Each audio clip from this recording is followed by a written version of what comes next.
Bonjour à tous, je suis super contente d'être là aujourd'hui pour cette troisième et dernière édition, on va dire, d'Ondes d'impact. Alors, comme l'a très bien dit Lauriane, alors, et pour ceux qui viennent pour la troisième fois, je crois que vous allez commencer à connaître ça par cœur. Donc, je suis Hélène Joly, fondatrice de la société Serenita à Rennes. Et dans cette société, je fais de la formation et du coaching, aussi bien auprès des jeunes, en école de management notamment. La question étant qui ils veulent devenir plus tard, au-delà de qu'est-ce qu'ils veulent faire et quel manager ils veulent être. J'interviens auprès de particuliers qui viennent me voir souvent pour des questions d'orientation professionnelle, mais aussi des questions d'orientation personnelle, je vais dire. Et puis j'interviens dans les entreprises, beaucoup sur la communication et le management, c'est vraiment ma spécialité. Et en vrai, c'est grâce à tous ces retours clients et aux expériences que j'ai pu avoir que j'ai commencé à penser ce concept d'onde d'impact. Donc, pour ceux qui étaient là déjà aux 2 premières sessions, j'aimerais vous poser la question de ce que vous en avez retenu pour l'instant et en quelques mots dans le chat, comment vous définiriez ce que c'est onde d'impact auprès de quelqu'un de l'extérieur qui vous dirait « mais tu fais quoi toi là le lundi entre 13 et 14 et qu'est-ce qu'on te raconte en vrai ?» Alors, je vais voir, tac, dans le chat. Ah oui, on a du bonjour pour l'instant. Est-ce que certains d'entre vous aurait une définition en quelques mots de ce qu'est ondes d'impact?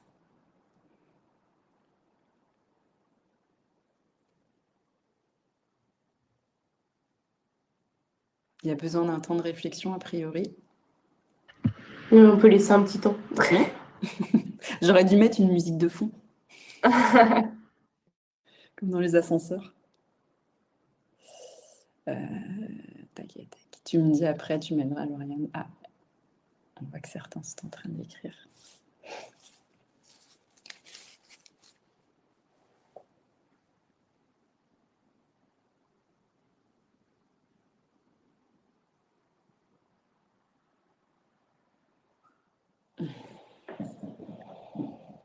Entre 2 bouchées de sandwich, c'est pas une question évidente, je vous l'accorde.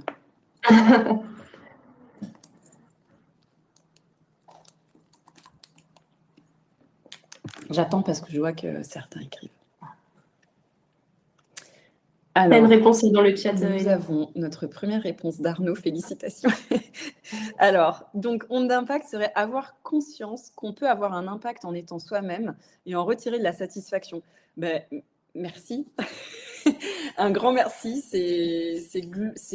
je dirais même exactement ça, mais Marie est en train de taper. Vous arrêtez pas, Marie. Allez au bout sans hésiter. Ça nous donnera peut-être un complément ou une confirmation de ce qu'a dit Arnaud. Mais c'est ça, on y est en fait.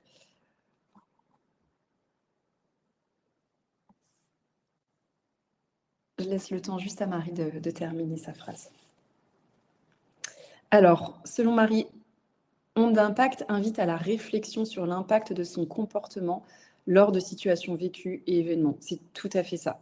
Et la réflexion étant, c'est ça aussi, quel impact je veux avoir en tant que personne dans différentes situations, dans différents événements. Onde d'impact, ça part du principe qu'on a tous en nous une onde qui est capable d'influencer le monde qui nous entoure.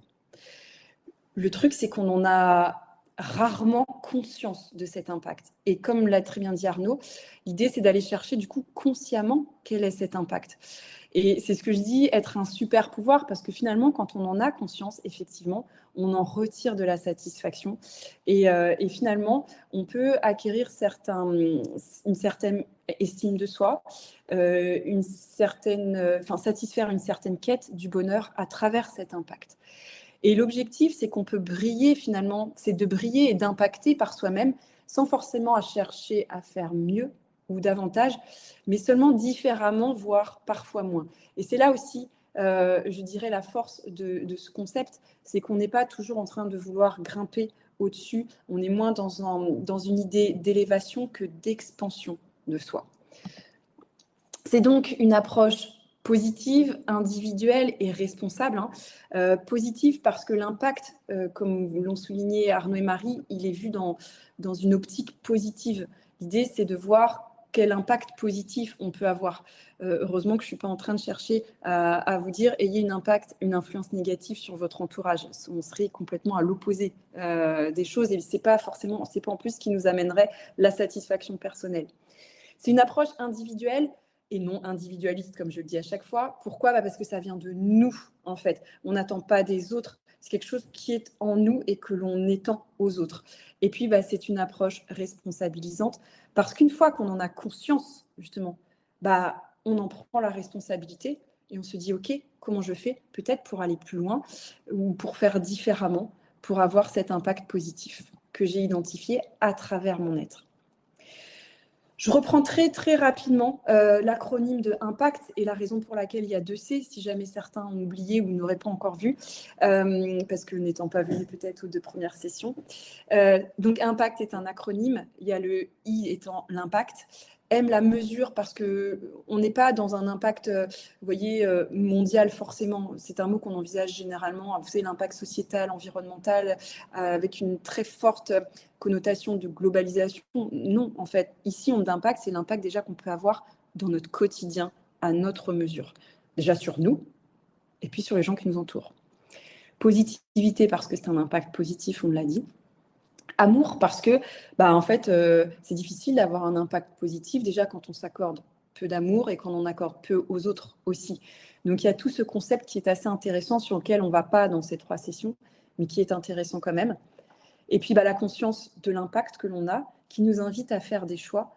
Et puis, le timing, parce qu'on n'a peut-être pas toujours la disponibilité non plus pour avoir cet impact conscient. Il faut l'accepter, ça va en fait. Et puis, on a tous notre moment à nous pour prendre conscience de cet impact. En douceur, quoi. Donc, on a fait 3 sessions ensemble. Enfin, on aura fait 3 sessions à la fin. Une première qui était vraiment sur l'invitation à reconnaître déjà qu'on a tous un impact, qu'on le veuille ou non. C'est vrai que j'avais insisté un peu là-dessus. Qu'on y ait pensé ou pas, qu'on en ait pris conscience ou pas, on a tous un impact, en vrai. Je vous avais demandé de faire un exercice entre les 2 sessions qui était notamment d'essayer justement d'identifier ça. C'est-à-dire dans votre quotidien, quand est-ce que vous avez pensé avoir eu un impact, surtout positif, et qu'est-ce que ça vous avait apporté ? Et c'est vrai que dans les retours, il y avait des choses qui étaient assez simples, mais c'est exactement ça, l'objectif. C'était par exemple d'apporter de l'aide à ses collègues, et en retour, ça vous avait apporté de la satisfaction, de la joie. Je me souviens qu'il y avait eu le mot aussi soulagement qui était arrivé, parce que vous étiez dans l'aide, dans le conseil, voilà, des choses qui peuvent paraître anodines, mais tant qu'on n'en prend pas conscience, en vrai, du coup, on n'a pas la satisfaction qui arrive en retour. Et donc ça, c'était le premier exercice que je vous avais demandé de faire entre la session 1 et la session 2. Et la session 2 nous avait amené à aller un peu plus loin, à prendre un peu de hauteur. Et je vous avais à observer, à parler de mon parcours. Je vais revenir dessus un peu après, un peu plus en détail. Et aujourd'hui, on va être dans cette notion d'engagement, de quelle est votre intention à vous, en fait, individuellement. Et comme vous pouvez le voir, il y a Clément qui est à côté pour l'instant en off, mais qui viendra en fait apporter un témoignage de la façon dont lui a vécu Onde d'Impact. Donc, impacter, je reviens toujours sur les premiers éléments parce que c'est important. Ça devrait être super simple en vrai. Impacter par son être à travers qui on est, laisser s'exprimer son être et laisser une trace, ça devrait être giga simple. Mais comme je vous l'ai dit déjà, en fait, peu de choses aujourd'hui dans notre société nous invitent à laisser simplement cette trace. Et une des premières raisons, parmi tant d'autres, c'est qu'on a tendance à vouloir satisfaire nos besoins d'épanouissement à travers cette vision pyramidale de Maslow. C'est pas tant la quête d'épanouissement ou l'assouvissement des besoins, en fait, le souci. Mais c'est plutôt la place que cette quête prend dans nos vies et surtout dans notre estime personnelle. Et souvent, je prends cet exemple bah oui, le contexte est un peu chamboulé, ça va pas bien. Du coup, bah, on se sent certes pas en sécurité, mais très vite, tout va prendre des proportions différentes au point que bah, on perd aussi l'estime de soi, on perd confiance en soi. Et en fait, je me dis, mais donner tant de pouvoir à des choses qui viennent de l'extérieur, à une satisfaction des besoins qui proviendraient de l'extérieur, bah, c'est peut-être trop. Les deux formes existent. L'autre forme, qui est à côté, bah, c'est justement s'épanouir à travers soi. Parce qu'en fait, ça permet de rééquilibrer un peu tout. On se rend compte qu'à travers qui on est, on peut avoir un impact positif. Ça nous sécurise autour de cette personne que l'on est. Ce qu'on fait finalement, bah, ça a de l'importance. Mais est-ce que c'est aussi important? La réussite est-elle aussi importante? L'appartenance, bah, on sent déjà qu'on appartient à soi. Et en étant soi-même, on voit un peu cet effet miroir, comme vous le disiez l'autre fois. On obtient de la satisfaction, de la joie. Cet effet miroir se joue. Et du coup, bah, le sentiment, enfin le besoin d'appartenance qui proviendrait de l'extérieur, de l'appartenance que les autres peuvent nous offrir, bah, ça mondrit. Et on va ainsi de suite dans les échanges. C'est-à-dire que l'estime de soi à travers le regard des autres, ça existe, c'est là. C'est pas, je ne vous dis pas que ce n'est pas important. Mais est-ce que ça devrait prendre autant d'importance? Pas forcément. Et c'est là qu'on voit que si on arrive à s'estimer, à prendre conscience de la valeur ajoutée que l'on peut avoir à travers son impact positif, bah peut-être qu'on a moins besoin que les autres nous reconnaissent. Ça ne veut pas dire qu'il n'existe plus de besoin. Ça veut dire qu'il y a un équilibre qui se crée. Et c'est là, en fait, toute la force d'un impact. Comme je vous disais, on n'est pas obligé forcément de faire plus. Il faut d'abord prendre conscience de qui on est, comment on peut impacter à travers qui on est. Et donc, on est dans une démarche moins faire que être. Et on est dans une démarche moins individualiste. Et on est plus vers le nous, en fait. On est dans une notion un peu plus de partage. Donc d'abord, comme le disait Daniel Goleman, le père de l'intelligence émotionnelle, bah, il faut d'abord prendre conscience de soi. Et c'est d'abord ce que vous avez fait, encore une fois, à travers cet exercice tout simple, de regarder un petit peu bah, dans vos interactions, à quel moment dans vos vies vous pouvez avoir des impacts positifs. Et du coup, bah, quel est l'effet après sur vous en ricochet, on va dire. Ça, vous l'avez fait pour la plupart d'entre vous. Ensuite, il y a une idée d'élévation un peu supplémentaire, et c'est ce que je vous avais demandé de faire pour aujourd'hui. Je vous avais, lors de la deuxième session, parlé un peu plus de mon parcours. Et en fait, au travers de ce parcours, je vous disais que quand j'étais jeune, finalement, toute jeune, ado, j'avais déjà un impact. Mais que cet impact, il n'était pas conscient. Et c'est vraiment quand j'ai fait cet exercice de ligne de vie sur lequel on va revenir après, bah, que j'avais compris, en vrai, que j'avais eu un impact qui pouvait être positif. Mais juste en étant moi, naturellement, en ayant cette fibre sociale, cette volonté que chacun puisse prendre une place à sa juste valeur dans un groupe. Mais le problème, c'est qu'en vrai, j'étais centrée sur qu'est-ce que je vais faire comme étude. J'étais restée dans ce moule un peu de t'es la bonne élève, t'es le bon petit soldat, donc tu dois faire des études. C'était pas ce qu'on m'avait dit clairement, mais c'était un peu des injonctions que je ressentais. Je voyais un peu la fierté des autres à travers mes bonnes notes, mon parcours. Donc je me disais, c'est peut-être ça qu'il faut que je continue à faire. Et du coup, j'étais toujours focus là-dessus et je me suis jamais posé cette question de qui je veux être. Parce qu'on se pose tout simplement pas cette question. Voilà. On est beaucoup centré sur comment on va réussir à travers cette fameuse pyramide de Maslow. Et je l'ai compris plus tard que mon épanouissement, finalement, ne dépendait pas forcément de ce que je faisais. Et je vous avais dit que j'avais changé de métier. Avant, je faisais de la fiscalité, de la transmission d'entreprise. Je me suis éclatée un temps dans ce métier, tant que je voyais le client, tant que je pouvais le conseiller, tant que je pouvais l'écouter, tant qu'il pouvait me faire part de ses problématiques auxquelles j'essayais de répondre de la manière la plus adaptée à lui. À partir du moment où j'ai perdu ce contact, je me suis perdue, mais je me suis dit, c'est pas ce que je dois faire. J'ai changé de métier, alors je le regrette absolument pas, et en fait, tout m'emmenait vers le métier que je fais aujourd'hui. Mais la conclusion, c'est surtout que, en vrai, ce que je fais aujourd'hui dans l'action, c'est très différent dans la matière. Moi, je suis dans la formation, le management, la communication, etc. et le coaching. Mais en vrai, dans les interactions que je peux avoir avec les gens et dans qui je suis et dans l'impact que je peux avoir, en fait, je suis dans la même veine. Et c'est ça dont j'ai pris conscience. Et je pense que, vous voyez, pour pouvoir faire ça, il faut réussir à s'élever à un échelon supplémentaire. Et c'est là que je vous montre effectivement cette image de coyote qui court comme ça, toujours après bip bip. Lui, qu'est-ce qu'il veut? C'est attraper l'oiseau, en fait. On est peut-être un peu trop comme ça parfois à vouloir courir après cette pyramide de Maslow, après ses besoins. Et en fait, quand on se lève un peu, si jamais, voilà, ce que je dis tout le temps, si Coyote, il s'arrêtait, qu'il réfléchissait, qu'il disait, mais attends, est-ce que j'ai vraiment envie de le manger, l'oiseau ou pas? Et qu'est-ce que ça ferait d'ailleurs si j'arrivais à l'attraper? Est-ce qu'il continuerait ou pas? C'est une bonne question. Ou alors est-ce qu'il ferait différemment, tout simplement, en fait? Et c'est là où il y a cette question de qui je suis, comment j'ai envie d'être, comment j'ai envie d'impacter en levant un petit peu mes œillères. Et donc, pour aujourd'hui, je vous avais demandé de faire cet exercice de la ligne de vie.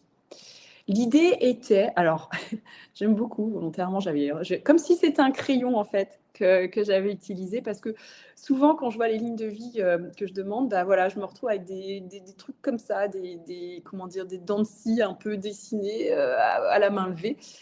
L'idée c'était de noter les événements importants, marquants dans votre vie et d'aller chercher un petit peu, alors moi j'ai repris un peu voilà quelques-uns de mes exemples, quel était l'impact que vous aviez eu.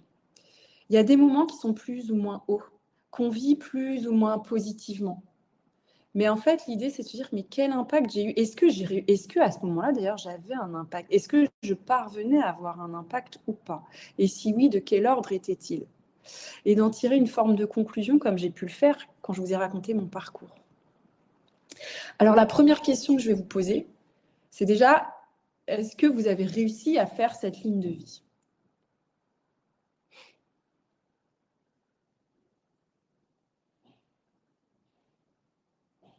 Oui ou non?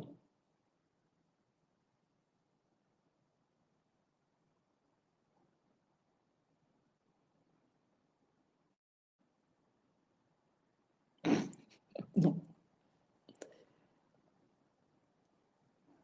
Vous avez essayé, Pierre, ou pas?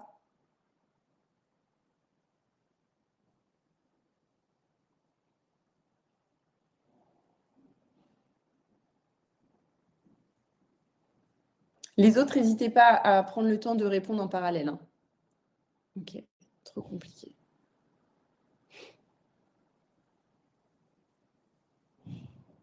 Trop compliqué, ouais, ok.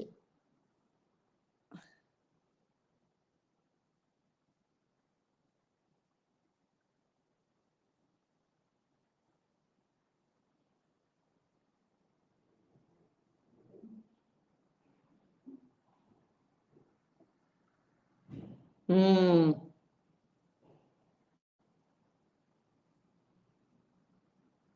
Ouais, mes explications de l'autre fois n'ont peut-être pas suffi pour la construction de l'exercice, j'imagine.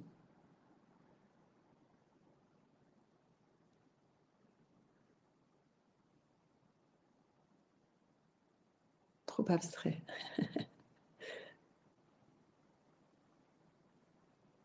Ok. William, vous aviez commencé à écrire, mais est-ce que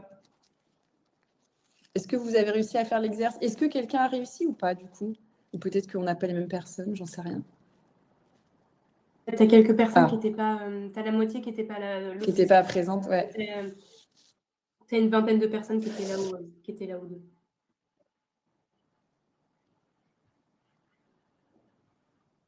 Alors, j'attends juste la réponse d'Alexandre. Je n'ai pas vraiment pris le temps de le faire. Ok. Bon, c'est vrai que ça nécessite de se poser un peu. Ok. Ça nécessite de se poser un peu cet exercice. Alors, je me permets juste du coup de reprendre pour ceux qui souhaiteraient le faire la prochaine fois. Vous voyez, il y a une frise, enfin, en gros, il y a une frise du temps, de chronologie, et j'ai noté un peu. Alors, moi, quand j'ai raconté la deuxième fois, j'ai raconté ce que je vous disais, c'est-à-dire que j'ai eu une expérience professionnelle, en tout cas, assez tôt, orientée vers qu'est-ce que je veux faire, qu'est-ce que je veux faire, qu'est-ce que je veux faire.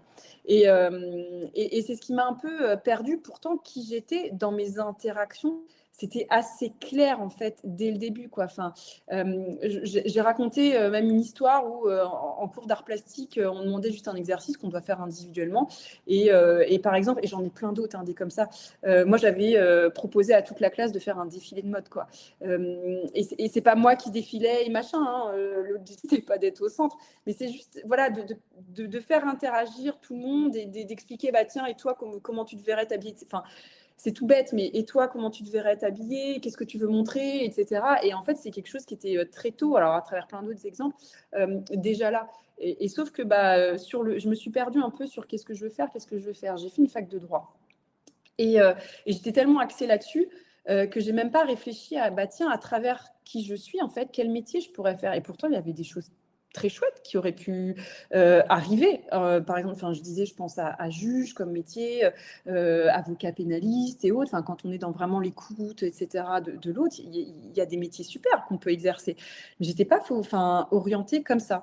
Et le hasard a fait que j'ai fait un métier finalement qui m'a convenu parce que j'avais, comme je vous disais tout à l'heure, cette relation en vrai avec le client et cette réponse finalement aux problématiques. Tout est venu par hasard. Mais en vrai, dans la façon dont j'ai vécu mes événements, je les ai vécus plus ou moins bien et assez fortement, on va dire, parce que j'avais pas cet être qui me rattrapait, qui était là pour contrebalancer le fait que quand j'étais pas bien dans un moment de ma vie, par exemple, donc à la fin de l'exercice, quand je voyais plus de mon activité professionnelle, pardon, quand je voyais plus le client, bah, tout de suite j'étais en mode mais ça va, il y a plus rien qui va. Mais c'est pas vrai parce que finalement avec mes collègues, avec ma famille, je pouvais très bien continuer à être qui j'étais, à être cette personne que j'étais et à avoir un impact. Et donc, en résumé, si vous voulez, cette balance de la pyramide de Maslow et comment dire, et onde d'impact, ça permet presque de lisser, si je dois visualiser un peu, ça permet presque de lisser cette courbe-là que vous voyez et donc de vivre beaucoup mieux les choses. Ça ne veut pas dire qu'il y a des choix qui ne se font pas et qu'il y a des moments où bah, on ne doit pas quitter un boulot ou autre, mais en fait, ça permet vraiment d'avoir tous les éléments en sa possession. Est-ce que je peux continuer à être la personne que j'ai envie d'être et à impacter positivement mon monde? Et si vous voulez, pour être encore plus, on va dire, concret, j'accueille Clément. Clément qui et voilà, salut Clément. Bonjour tout le monde. Ça va, le micro est OK? Qui a en fait vécu le processus, on va dire, onde d'impact. En fait, c'est quelqu'un qui était venu me voir, Clément, pour un coaching l'année dernière, si je ne me trompe pas. Oui, en 2025, ouais, en mai 2025, ouais. Ok. Et toi, du coup, tu as fait ces exercices un peu, et notamment la ligne de vie. Et on a beaucoup parlé d'onde d'impact. Et en fait, c'est un process que tu t'es assez vite, comment dire, approprié. Et si tu veux bien parler de ton expérience, la façon dont tu l'as vécu, aux Extiens qui sont là, qui t'écoutent, ce serait merveilleux. Peut-être que ce serait encore plus précis pour eux. Ouais, avec plaisir.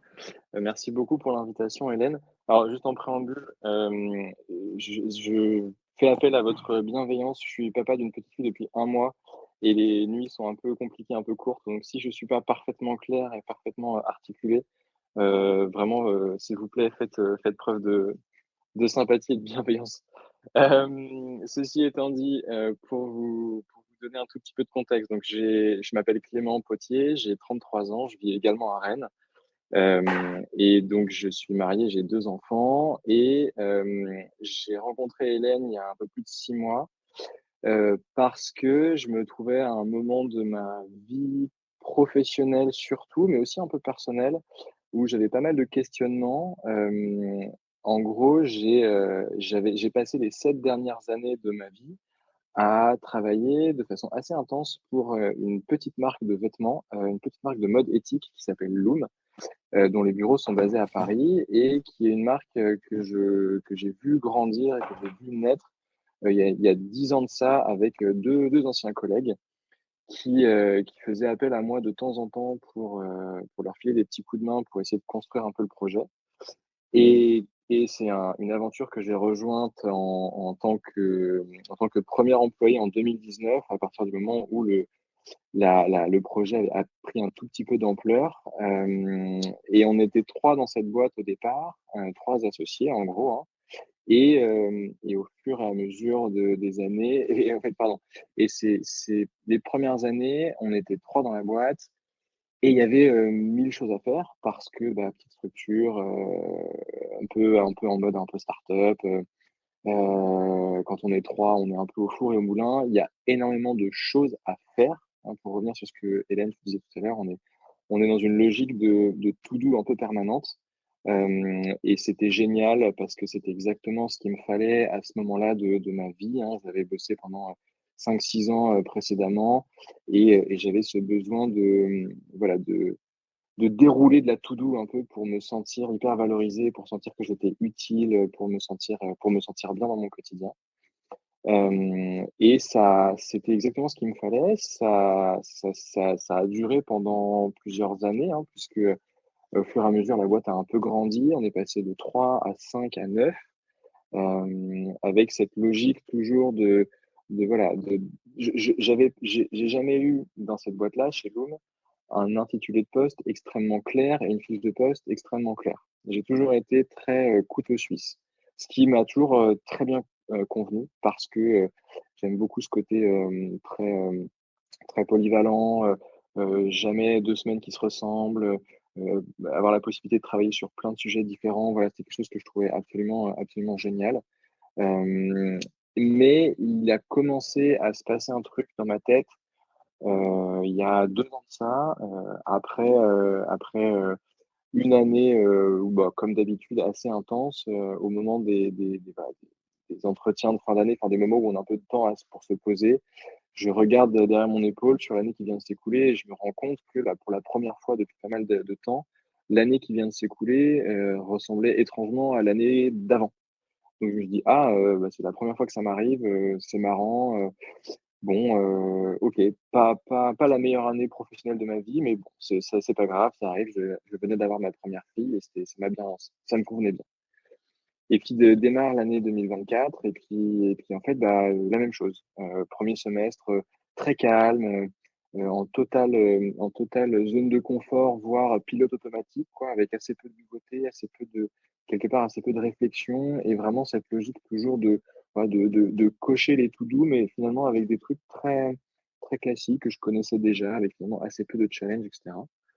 Et donc, premier semestre se passe, on s'en parle en tant qu'associé, on se dit, ah, bah, est-ce que c'est normal, est-ce que c'est pas normal, qu'est-ce qu'on fait, machin, on essaie de mettre des trucs en place. Et puis, la fin d'année 2024 arrive, et puis bon, bah voilà, même ressenti. Donc, je dis, bon, là, il y a quand même quelque chose qui commence à me tracasser. Et début 2025 arrive, je vois qu'il n'y a pas spécialement de changement de prévu pour l'entreprise, pour moi, pour mon poste, etc. Et je me dis, bon, bah là, il faut que je prenne un peu les choses en main. Et donc, c'est le moment où je me suis dit, je vais essayer de prendre du temps. En fait, du coup, ayant un quotidien finalement très, entre guillemets, très facile. Alors, j'ai conscience, hein, pardon, j'ai conscience d'avoir un discours que peut-être plein de gens adoreraient avoir, hein, ce côté très zone de confort. C'est aussi très cool et c'est aussi épuisant parfois d'être en remise en question permanente.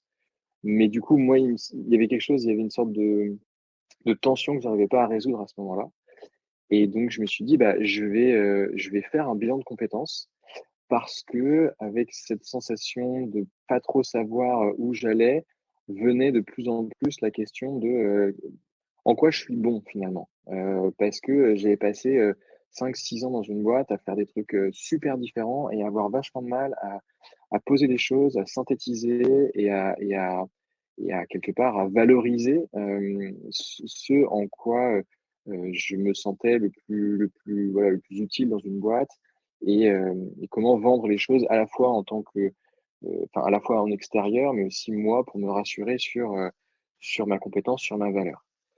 Et en faisant l'exercice, notamment de la ligne de vie, et puis en discutant aussi beaucoup avec Hélène, il y a un moment donné, je me souviens très bien d'une session où vient sur la table, enfin, Hélène, je me souviens que tu me poses la question de me dire, mais depuis 4 ou 5 séances qu'on se parle, tu parles beaucoup de faire des choses, est-ce que tu t'es posé la question de, quelle est la valeur que tu apportes à cette entreprise et de manière générale, non pas dans, ta capacité à cocher des cases de ta to-do, mais, dans simplement le fait, d'être, présent, pour, tes collègues, tes proches, tes amis, ta femme, ta fille et cetera.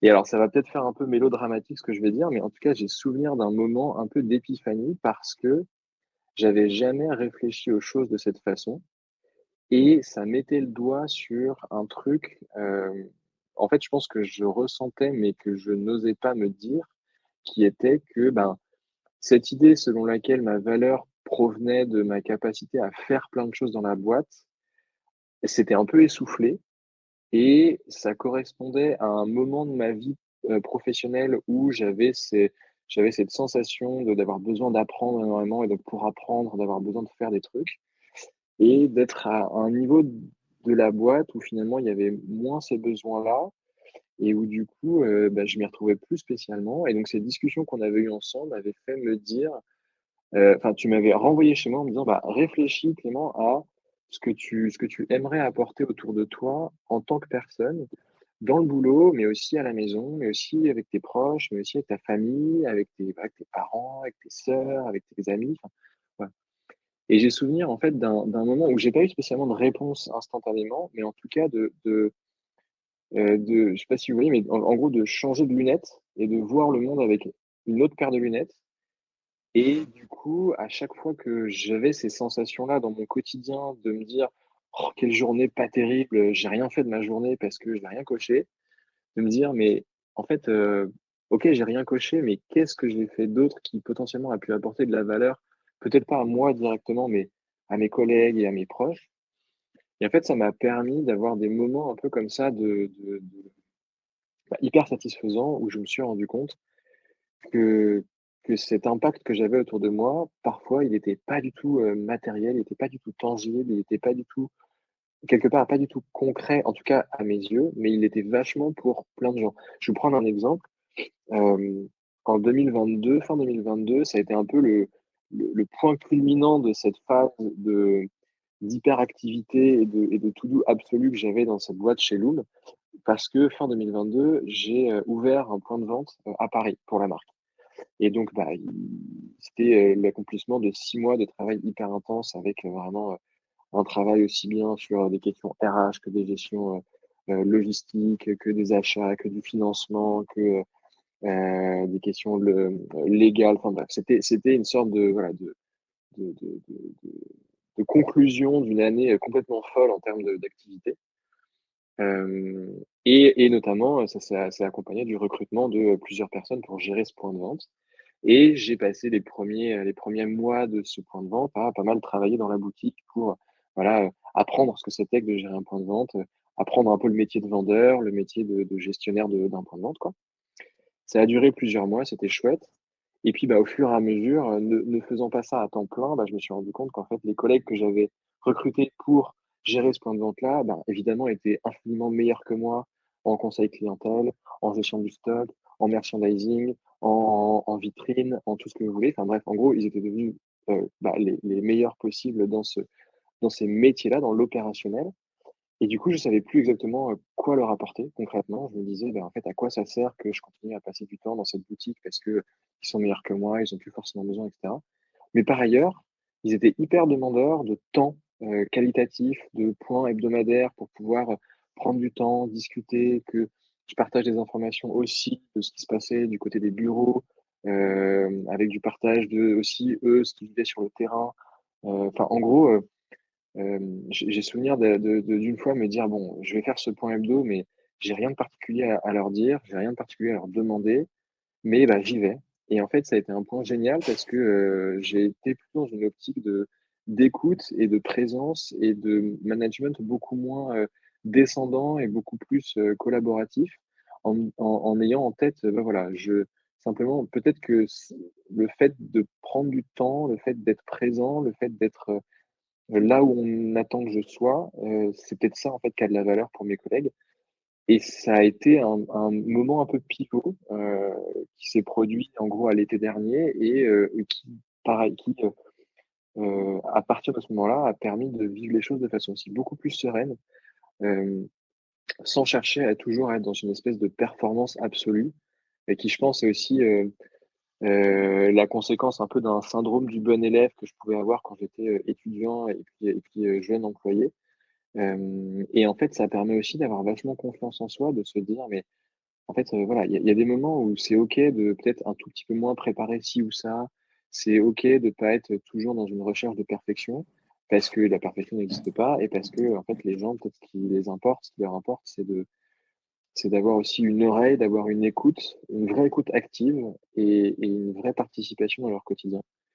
Et moi, c'est à ce moment-là que je me Mmh. suis dit: «Ah bah, OK, mon impact, je pense qu'il est aussi là-dedans» et en fait, ça m'a permis de tirer un fil et de me rendre compte que, dans la logique de bilan de compétences qu'on a fait ensemble avec Hélène, de me rendre compte que en fait, je faisais un métier que j'adorais, mais que j'étais plus forcément à ma place dans cette entreprise parce qu'elle avait plus besoin de moi tel que moi je pensais à pouvoir apporter des choses et donc, bah, depuis, j'ai quitté l'entreprise, en très bons termes avec mes anciens collègues et puis j'ai trouvé un job, que je démarre, au printemps prochain pour pareil, une toute petite structure à côté de chez moi à Saint-Malo, et avec cette posture, qui est clairement identifiée de la part des dirigeants, d'avoir quelqu'un qui soit là pour, voilà, pour encadrer, pour piloter, pour amener, pour donner de l'énergie, pour vraiment manager de façon beaucoup moins opérationnelle, puisque c'est une un peu plus grosse boîte, mais beaucoup plus humaine en fin de compte, avec,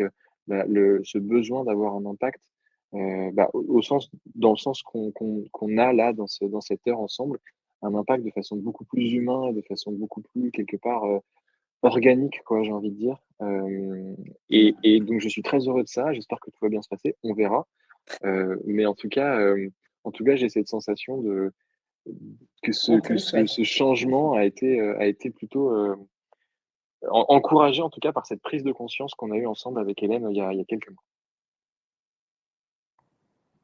Merci beaucoup Clément. Avec Merci. plaisir.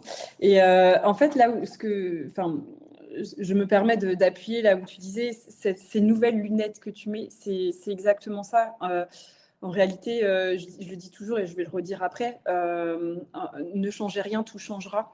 C'est un peu ça, c'est-à-dire que toi, tu as fini par changer de job, mais finalement, avant même de changer de job, parce que finalement, bah oui, tu pouvais vraiment avoir de la valeur ajoutée à travers ton être, bah, c'était moins cohérent. Et d'ailleurs, tu l'as eu cet échange avec c'est pour ça que tu as quitté ta boîte dans de si bonnes conditions. C'est-à-dire que vous étiez d'accord aussi sur l'idée que, bah oui, toi qui tu voulais être, tu étais vachement dans la transmission. Tu vois, je me souviens, tu disais, pour toi, le fait que les gens apprennent aussi en ta présence, c'est hyper important. Ta phrase clé, c'était faut arrêter de prendre les gens pour des cons, sinon ils finissent par le devenir. Et je m'en souviendrai toujours. Pour des idiots, pour des Et du idiots. coup, Parce que les gens évidemment, peuvent être très intelligents, mais très cons aussi. évidemment. Ça, c'est une blague, pardon. Et, et en fait, tu vois, cette notion de transmission, elle était aussi importante pour toi. Et finalement, déjà, le simple fait d'avoir pris conscience de ça, je me souviens, et quand tu disais ça m'a fait du bien, ou quand tu parlais d'épiphanie tout à l'heure, en tout cas, ce changement de paradigme sur ta propre vie, j'ai eu le sentiment qu'il avait été important. Et finalement, oui, tu as changé de métier, de boîte derrière, mais tu n'as pas changé de métier, finalement, qui était une des questions aussi que tu te posais au départ. Parce que tu peux être qui tu es à travers ton métier et le faire parfaitement. Et ça peut aussi t'apporter justement ce bien-être et cette confiance dont tu parlais tout à l'heure. Ouais, complètement Est-ce et que je vous me avez permets des juste de questions rebondir, pour Hélène, Clément sur, avant de... pardon. Oui. Non, mais en fait, juste pour rebondir, je trouve que c'est quelque chose qui se traduit aussi vachement, au niveau perso. Alors là, c'est d'autant plus vrai en ce moment que dans mon contexte de jeune, enfin de jeune double papa, c'est très particulier. Mais en fait, je trouve que cette logique de réfléchir à être versus faire, ça marche aussi, je trouve, à la maison. Enfin, ça Mm. marche aussi en fait, c'est pas Mm. parce que enfin, je trouve que dans le quotidien, domestique, on peut vite être, bouleversé par, le Mm. tsunami des choses à faire à la maison, les courses, les couches, la cuisine, le ménage et cetera et en fait, enfin moi le premier hein et d'ailleurs je lutte encore vachement contre ça, à la maison mais le fait de se poser et de se dire parfois en fait là ce dont ma famille a besoin c'est juste que je sois assis dans mon canapé à regarder ma fille en train de dessiner et en fait, tant pis, l'aspirateur, il se passera demain, et ben, je trouve que c'est aussi vachement précieux d'avoir cette prise de conscience-là.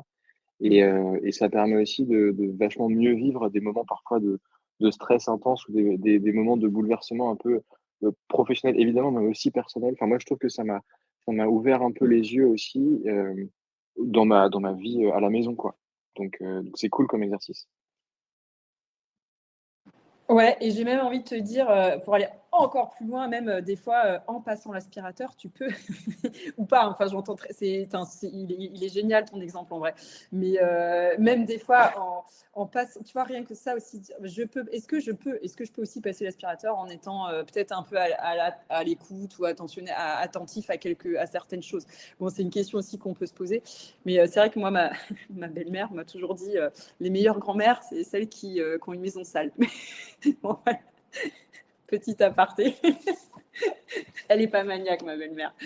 Mais au-delà tu vois, de ce que tu disais pour terminer, je sais pas Lauriane, si tu peux mettre la slide. Et c'est la question que tu t'es posée et c'est là que j'aimerais en venir. Voilà. Pour vous, pour cette troisième session, alors si vous pouvez faire la ligne de vie, bah, tant mieux. Mais vous pouvez aussi passer directement à celui-là. Donc toi, Clément, tu as suivi l'étape de la ligne de vie et ces fameuses questions, en vrai, qui sont j'allais dire simple, mais c'est pas le mot en fait, voilà, qui peuvent rester assez basiques dans le questionnement en tant que tel. Après, y répondre, voilà, c'est pas toujours simple.